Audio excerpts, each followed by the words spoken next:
Hello friends, welcome to channel bull track. दोस्तों, काफ़ी साल पुरानी बात है, मैं नया नया कमाना शुरू किया था।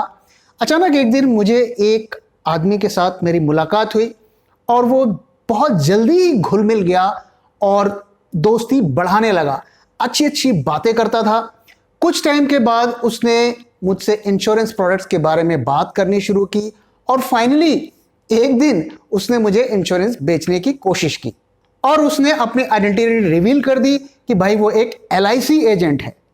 तो मैंने उसे पोलाइटली कहा कि देखिए, मैं इंश्योरेंस में इन्वेस्ट नहीं करता, इन्वेस्टमेंट और इंश्योरेंस को मैं अलग अलग रखता हूं और मैं इंश्योरेंस अगर मुझे खरीदना हो तो सिर्फ गाड़ी का, घर का या हेल्थ इंश्योरेंस, इसी 3 इंश्योरेंस में मैं पैसे लगाता हूं और इंश्योरेंस में मैं सेविंग या इन्वेस्टमेंट नहीं करता हूं। लेकिन वो महाशय सुनने को तैयार नहीं। उन्होंने कहा कि भाई आज लगता है आपका मूड अच्छा नहीं है, मैं फिर कल आऊंगा। तो मैंने कहा भाई साहब, आप कल आइए चाहे परसों आइए, मेरा यही रिस्पॉन्स रहेगा। लेकिन इसके बावजूद भी वो टस से मस नहीं हुआ और बोला मैं फिर कल आऊंगा। और अगले दिन वो फिर आ गया और वही पॉलिसीज के बारे में बात करने लगा और मेरी किसी भी बात को सुनने को वो तैयार ही नहीं हो रहा था। तो मैंने बोला, वणी साईं, मुझसे गलती हो गया बाबा, तुमसे दोस्ती करके बाबा मेरे को माफ करो। और उसके बाद किसी तरीके से मैंने उससे पीछा छुड़ाया। आई एम श्योर कि आपके साथ भी कभी ना कभी ऐसा हुआ होगा। तो ये जो LIC एजेंट्स की रीच है, उनका इंसिस्टेंस और परसिस्टेंस है, इसी ने LIC को इतनी बड़ी कंपनी बनाया है। अगर आप किसी भी 35 प्लस ईयर के आदमी से बात करेंगे तो उनमें से ज्यादातर के पास LIC की कोई ना कोई पॉलिसी होगी और उसे किसी ना किसी एजेंट ने बेचा होगा। तो उस घटना से मैंने एक लाइफ में लेसन सीखा कि जब भी पहली बार कोई इंसान आपसे मिलता है और वो बहुत ज्यादा अच्छा व्यवहार करता है तो सतर्क हो जाइए, क्योंकि या तो वो LIC का एजेंट होगा या फिर किसी मल्टी लेवल मार्केटिंग का आदमी होगा। On a serious note, LIC एक ऐसी कंपनी है जो हम सब इंडियंस के लिए एक परिवार के जैसी है। आप किसी भी फैमिली में जाइए तो आपको वहां पर कोई ना कोई LIC पॉलिसी आपको मिल जाएगा। तो दोस्तों, अब LIC IPO की खबरें आ रही हैं और हमें उम्मीद है कि बहुत जल्दी ही IPO मार्केट को हिट करेगा। तो इस वीडियो में हम LIC की बात करेंगे ताकि हम एक इन्फॉर्म्ड डिसीजन ले पाए कि IPO में हमें इन्वेस्ट करना है कि नहीं करना है। तो आइए सबसे पहले हम LIC के बारे में कुछ फैक्ट्स जानते हैं। तो दोस्तों, LIC इंडिया का ओल्डेस्ट इंश्योरेंस कंपनी है और इसकी स्थापना 1956 में हुई थी, जिसमें करीब 250 प्राइवेट इंश्योरेंस कंपनीज को मर्ज करके LIC को बनाया गया था। इंडिया में जितनी भी इंश्योरेंस प्रोडक्ट्स बिकते हैं उसमें से सबसे ज्यादा शेयर LIC का है और वो 72% का मार्केट कमांड करता है। LIC के पास करीब 11 लाख इंश्योरेंस एजेंट्स का नेटवर्क है, जो कि लार्जेस्ट है किसी भी इंश्योरेंस कंपनी के लिए। दोस्तों देखिए, इंश्योरेंस एक ऐसा प्रोडक्ट है जो कि ह्यूमन इंटरेक्शन से बिकता है, क्योंकि इंश्योरेंस की अलग अलग एस्पेक्ट्स को कोई समझाने वाला होना चाहिए। आज के जमाने में देखिए, इंश्योरेंस प्रोडक्ट्स ऑनलाइन बिक रहे हैं, लेकिन अगर आप देखेंगे तो ज्यादातर travel insurance, car insurance, health insurance, यही ज्यादातर ऑनलाइन खरीदे जाते हैं। जब इन्वेस्टमेंट की बारी आती है तो लोग किसी ना किसी आदमी से बात करना चाहते हैं, चाहे वो बैंक जाके बात करें या किसी इंश्योरेंस एजेंट के थ्रू बात करें। तो जिस भी इंश्योरेंस कंपनी के पास सबसे बड़ा एजेंट का नेटवर्क है वही मार्केट में लीडर रहेगा। और यही कारण है कि आज के जमाने में भी इतने सारे इंश्योरेंस कंपनीज होने के बावजूद भी LIC को लोग बीट नहीं कर पा रहे हैं बिकॉज ऑफ देयर एजेंट्स। और इसी का परिणाम है कि पिछले साल LIC ने करीब 2 करोड़ पॉलिसीज बेची हैं। LIC के बारे में एक और इंटरेस्टिंग फैक्ट यह है कि वो ज्यादातर गवर्नमेंट्स को, स्टेट गवर्नमेंट या PSUs को फंड करता है, यानी कि उन्हें लोन देता है। तो एक तरीके से वो गवर्नमेंट और PSUs का फाइनेंशियल इंजन है। तो कुछ एस्टिमेट्स के हिसाब से जब LIC की वैल्यूएशन की गई 10 लाख करोड़ इसकी बनी है। अगर हम AUM यानी कि एसेट्स अंडर मैनेजमेंट की बात करें, दोस्तों जिन लोगों को AUM नहीं पता है उनको मैं बता दूं कि वो कितना पैसा मैनेज करते हैं उसको AUM बोलते हैं। तो अगर हम LIC के AUM की बात करें तो वो करीब 30 लाख करोड़ बनता है, 1980 से 2000 तक, जो कि करीब 20 ईयर बनते हैं, उसमें इसके AUM में करीब 20 टाइम्स का ग्रोथ हुआ है। वहीं अगर हम 2000 से 2020 की बात करें तो उसमें 26 टाइम्स का ग्रोथ हुआ है। ध्यान रहे कि इसी पीरियड में बहुत सारी private insurance companies Indian market में आ गई थी। इसके बावजूद भी 26 गुना AUM बढ़ा है LIC का। तो यह बताता है कि पब्लिक का कितना ट्रस्ट है इस कंपनी में। अगर हम इसके AUM की बात करें तो जैसा कि मैंने बताया कि ज्यादातर इसका इन्वेस्टमेंट गवर्नमेंट सिक्योरिटीज या बॉन्ड्स में होता है या कमर्शियल पेपर में होता है। तो 70% इसका पैसा गवर्नमेंट के सिक्योरिटीज में लगता है। सिर्फ 15% ये इक्विटी में लगाते हैं, 10% जो है वो कंपनी के बॉन्ड्स जैसे कॉर्पोरेट बॉन्ड्स या दूसरे बॉन्ड्स में लगाते हैं, और इसके बाद 5% वो दूसरे इन्वेस्टमेंट्स जैसे कि गोल्ड वगैरह इन सब चीजों में लगाते हैं। अब आइए हम बात करते हैं कि LIC के इक्विटी मार्केट में इन्वेस्टमेंट की। तो दोस्तों, LIC का जो इक्विटी मार्केट में इन्वेस्टमेंट है वो काफी वेल डाइवर्सिफाइड है और उनका बहुत बड़ा पोर्टफोलियो है, और small cap, mid cap, large cap, हर तरीके की कंपनी में इनका इन्वेस्टमेंट है। लेकिन अगर हम इनके टॉप इन्वेस्टमेंट्स की बात करें तो उनमें कौन कौन सी कंपनी आती है? तो उनमें जैसा कि आप स्क्रीन पे देख सकते हैं, Reliance, HDFC bank, Infosys, HDFC, ICICI bank, TCS, Kotak bank, Hindustan lever, ITC और भारतीय एयरटेल, ये LIC की सबसे बड़ी इन्वेस्टमेंट्स हैं। और जो परसेंटेज हम दिखा रहे हैं वो ये बताता है कि कितना परसेंट शेयर LIC के पास है। तो फॉर एग्जांपल, रिलायंस का अगर हम 6% बता रहे हैं तो इसका मतलब रिलायंस का 6% स्टेक LIC के पास है, यानी कि वो 6% की ओनरशिप वो रखता है। अगर हम एब्सोल्यूट अमाउंट के हिसाब से कैलकुलेट करें तो LIC का सबसे ज्यादा इन्वेस्टमेंट रिलायंस में ही है। तो आइए दोस्तों, अब हम स्वॉट एनालिसिस करते हैं, यानी कि strength, weakness, opportunities and threats analysis करते हैं। दोस्तों, यहां पर एक चीज ध्यान में रखिएगा कि हम ये जो एनालिसिस, स्वॉट एनालिसिस कर रहे हैं, ये हम एक इन्वेस्टर्स की पर्सपेक्टिव से कर रहे हैं, ना कि एक पॉलिसी होल्डर के पर्सपेक्टिव से कर रहे हैं। तो आइए सबसे पहले हम स्ट्रेंथ की बात करते हैं। तो जैसा कि मैंने बताया कि सबसे बड़ा LIC का जो स्ट्रेंथ है वो है कि it is trusted by people. लोगों का इस पे भरोसा है। और वो भरोसा क्यों है? क्योंकि ये एक गवर्नमेंट की कंपनी है, it is backed by government. तो लोगों को ये उम्मीद है कि इसमें उनका पैसा सेफ रहेगा लॉन्ग टर्म के लिए। जैसा कि मैंने पहले बताया कि ये सबसे बड़ा इंश्योरेंस कंपनी है और इसका 72% मार्केट शेयर है। 2/3 LIC का जो AUM है वो गवर्नमेंट सिक्योरिटीज में जाता है। तो ये एक पॉजिटिव भी है, ये एक नेगेटिव भी है। पॉजिटिव ये है कि ये एक तरीके से सेफ्टी देता है कि गवर्नमेंट का पैसा है, गवर्नमेंट के पास ही है, तो एक तरीके से आपका पैसा LIC में सेफ है। लेकिन ये नेगेटिव भी है क्योंकि अगर आप सारा पैसा PSUs या गवर्नमेंट बॉन्ड्स में लगाएंगे तो आपको रिटर्न ज्यादा नहीं मिलेगा। आइए अब हम वीकनेस की बात करते हैं।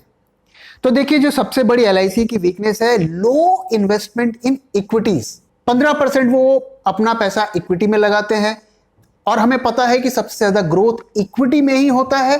तो अगर आप इक्विटी में कम पैसा लगाएंगे तो आपके कंपनी उस तरीके से प्रॉफिट अर्न नहीं कर पाएगी।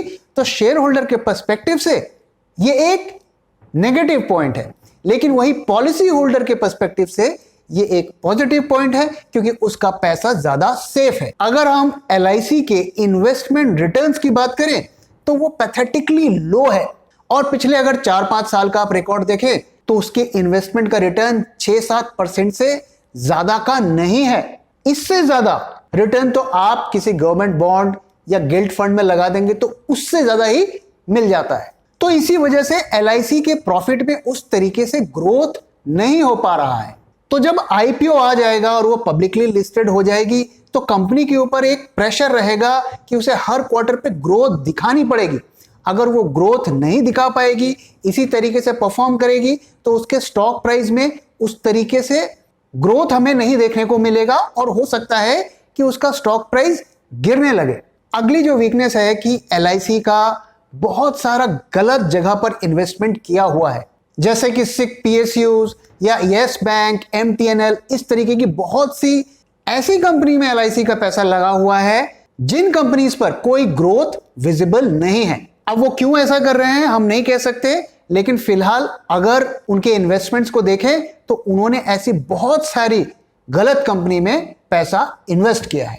अगली जो वीकनेस है इस कंपनी की कि वो एक तरीके से गवर्नमेंट के लिए एटीएम है। तो चूंकि इसकी ओनरशिप गवर्नमेंट के पास है तो गवर्नमेंट को जब भी पैसा चाहिए होता है तो वो इससे निकाल लेती है, या गवर्नमेंट कहीं पर इन्वेस्टमेंट कराना चाहती है किसी पीएसयू में या किसी स्टेट में, तो एलआईसी को बोलती है कि आप वहां पैसा इन्वेस्ट कर दो। तो इन सब कारणों की वजह से एलआईसी की प्रॉफिटेबिलिटी पर इफेक्ट पड़ता है और उनके काफी इन्वेस्टमेंट्स बैड इन्वेस्टमेंट हो जाते हैं। लेकिन इसको आप एक दूसरे तरीके से भी देख सकते हैं कि एलआईसी गवर्नमेंट के इंफ्रास्ट्रक्चर, गवर्नमेंट की कंपनीज को सपोर्ट करता है ताकि वो कंपनीज चलती रहें। तो ये आपके देखने का नजरिया है कि आप इसे कैसे देखना चाहते हैं। एक और वीकनेस है कि बाकी प्राइवेट इंश्योरेंस के कंपैरिजन में एलआईसी अपने पॉलिसी होल्डर्स को ज्यादा पे करती है। वंस अगेन ये पॉलिसी होल्डर के लिए तो पॉजिटिव है, लेकिन शेयर होल्डर के लिए ये एक नेगेटिव है, क्योंकि इसकी वजह से उसके प्रॉफिट्स थोड़े और कम हो जाते हैं। अगर हम अपॉर्चुनिटीज की बात करें तो देखिए अपॉर्चुनिटीज में कुछ खास नहीं है। इन जनरल अगर हम बात करें तो इंश्योरेंस मार्केट में अभी भी बहुत ग्रोथ का स्कोप है और ये कंपनीज के ऊपर डिपेंड करता है कि वो उस ग्रोथ को कितना टैप कर सकते। क्योंकि एलआईसी के ऊपर लोगों का भरोसा है तो आने वाले टाइम में ज्यादा से ज्यादा लोग इंश्योरेंस खरीदेंगे तो उसका एलआईसी को फायदा मिलेगा। और हम देख रहे हैं कि तरह तरह के नए नए इंश्योरेंस प्रोडक्ट्स मार्केट में आ रहे हैं और लोग उन्हें खरीद भी रहे हैं। तो इन सब का फायदा बाकी कंपनी के साथ साथ एलआईसी को भी मिलेगा और being the largest insurance company उसको सबसे ज्यादा इसका फायदा मिलेगा। एक और अपॉर्चुनिटी यह है कि जब आईपीओ आएगा तो कंपनी पब्लिक मोड में आ जाएगी और उनके ऊपर एक प्रेशर रहेगा कि वो अच्छा परफॉर्म करे और होपफुली वो कुछ ऐसे डिसीजंस लेंगे जिनसे कंपनी की प्रॉफिटेबिलिटी बढ़े। अगर हम थ्रेट्स की बात करें तो देखिए एलआईसी की जो सबसे बड़ी थ्रेट है वो है इसकी सीक्रेसी। एलआईसी अपने कारोबार के बारे में ज्यादा इंफॉर्मेशन पब्लिश नहीं करती है, इसलिए अंदर क्या चल रहा है हमें नहीं पता। तो होपफुली जब आईपीओ आएगा तो हमें इस कंपनी के अंदरूनी हालात के बारे में ज्यादा इंफॉर्मेशन मिलेगी। एक और जो थ्रेट है वो ये है कि एलआईसी ने बहुत सारे ऐसे डेट मार्केट जैसे कि बॉन्ड्स और पेपर्स में इन्वेस्ट किए हैं जिनकी हालात खस्ता है। उसका मैं एक डेटा आपसे शेयर करता हूं कि उन्होंने करीब 12 ऐसे पीएसयूज के बॉन्ड्स खरीदे हैं जिनकी वैल्यू 95% लूज हो गई है। इसके अलावा उन्होंने आईएलएनएफएस, एमटीएनएल इस तरीके की कंपनी में भी अपना पैसा डुबाया है। अगर हम सिर्फ येस बैंक की बात करें तो येस बैंक में उन्होंने 2017 से लेकर 2020 तक करीब 5 गुना पैसा उसमें बढ़ाया। ऐसा उन्होंने क्यों किया हमें नहीं पता। क्या किसी के प्रेशर में आके किया? हो सकता है, लेकिन हम इस बारे में कुछ नहीं कह सकते। तो आइए दोस्तों अब कंक्लूजन की बात करते हैं। देखिए दोस्तों, गवर्नमेंट आईपीओ लाना चाह रही है क्योंकि गवर्नमेंट के पास पैसे नहीं और वो इसकी हिस्सेदारी बेचकर पैसा जुगाड़ना चाहती है। इस वक्त जो हालात हैं कि गवर्नमेंट के पास इतने पैसे भी नहीं है कि वो स्टेट गवर्नमेंट्स के जीएसटी पेमेंट कर सके। तो जब इंसान के पास पैसे नहीं होते हैं और वो पैसे कमा नहीं पाता है तो वो घर का सामान बेचता है। तो जो बाजार में खबरें चल रही हैं कि गवर्नमेंट 10% स्टेक एलआईसी का बेचने वाली है। कुछ खबरें ऐसी भी चल रही हैं कि 25% तक भी स्टेक बेचा जा सकता है। अब इससे फर्क क्या पड़ेगा? मान लीजिए गवर्नमेंट स्टेक बेच देती है तो इससे फर्क क्या पड़ेगा?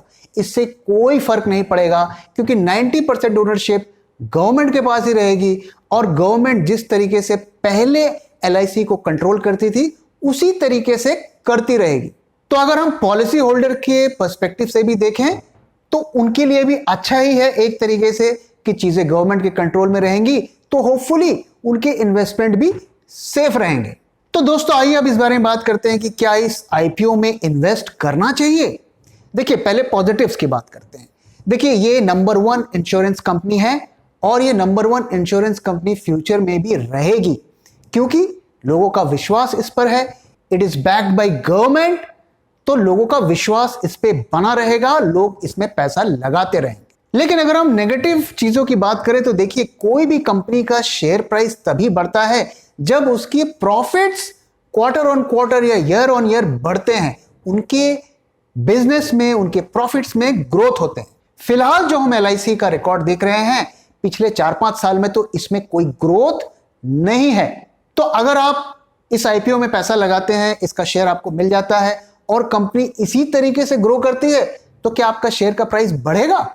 ज्यादातर अगर हम PSUs का अगर IPO देखें तो उनमें लिस्टिंग में तो गेन हो जाती है, लेकिन उसके बाद स्टॉक में कुछ खास ग्रोथ हमें देखने को नहीं मिलती है, और कोल इंडिया इज एन एग्जाम्पल। लेकिन देखिए, लोगों का इस स्टॉक में बहुत ज्यादा इंटरेस्ट है, भरोसा है, और बहुत सारे लोग इस IPO में पार्टिसिपेट करेंगे, तो चांसेस है कि सबको अलॉटमेंट नहीं होगा, और जिस दिन लिस्टिंग होगी तो लोग भर भर के खरीदेंगे। तो चांसेस आर वेरी स्ट्रॉन्ग कि इसके लिस्टिंग के बाद इसमें एक जबरदस्त स्टॉक प्राइस गेन हमें देखने को मिलेगा, जैसा कि IRCTC में हमें देखने को मिला। लेकिन उसके बाद की क्या कहानी होगी, आने वाले सालों में स्टॉक किस तरीके से ग्रो करेगा, नहीं करेगा, इस पर एक बहुत बड़ा क्वेश्चन मार्क है।